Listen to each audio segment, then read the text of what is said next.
Salut les amis! Aujourd'hui, on ouvre un nouveau concept de vidéo YouTube.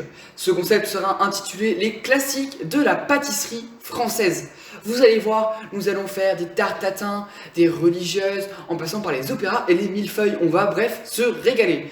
Alors dites-moi en commentaire si ce concept te plaît et quelle prochaine recette voudrais-tu que je réalise, bien évidemment. Et moi, je te dis qu'on va réaliser aujourd'hui une tarte tatin. Une tarte tatin avec une pâte brisée, des pommes bien fondantes et du caramel. Ça va être un vrai régal, donc un classique de la pâtisserie française. Alors, sans plus tarder, tous en cuisine. Dans le bol de notre robot muni de la feuille K, on vient crémer le beurre.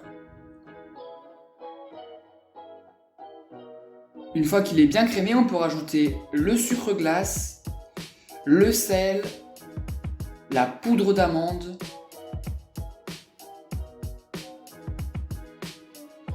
et enfin les œufs battus.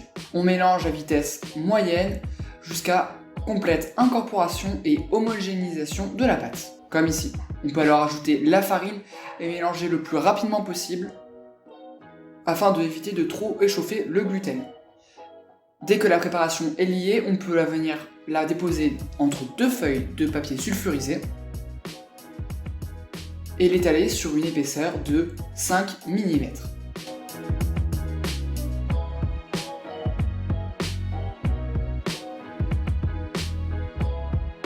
On n'oublie pas de la lisser en faisant bien ce geste.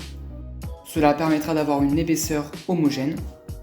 On pourra ensuite la placer au réfrigérateur durant minimum 1 heure. On peut ensuite venir peler les pommes. Excusez-moi, il y a eu un petit problème de cadrage. Puis les évider.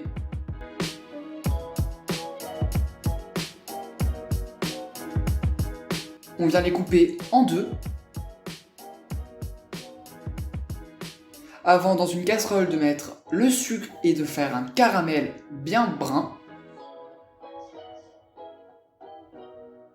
Comme ici. De rajouter le beurre ensuite et de bien mélanger. Avant de porter le tout à ébullition durant 2 minutes.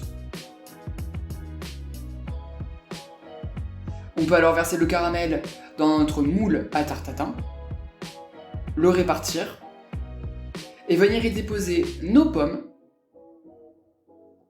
avant de le mettre à cuire durant 25 minutes à 180 degrés. À sa sortie, on pourra venir laisser refroidir la préparation et pendant ce temps, venir détailler un cercle de pâte d'un diamètre supérieur de 1 à 2 cm de plus que le cercle contenant la tarte tatin. On peut venir déposer ce cercle de pâte et bien replier les bords en n'hésitant pas à bien les enfoncer dans le cercle. On peut le faire cuire 20 minutes à 180 degrés de nouveau et à sa sortie, venir retourner le plat afin de démouler la tarte tatin. Et c'est prêt. Franchement, on s'est régalé, nous. C'est délicieux, les pommes sont fondantes, le caramel apporte vraiment une note sucrée et délicieuse. C'est un vrai régal. Alors n'hésite pas à t'abonner à mon compte Instagram, liker la vidéo et à t'abonner à ma chaîne YouTube en activant la petite cloche pour ne rien rater.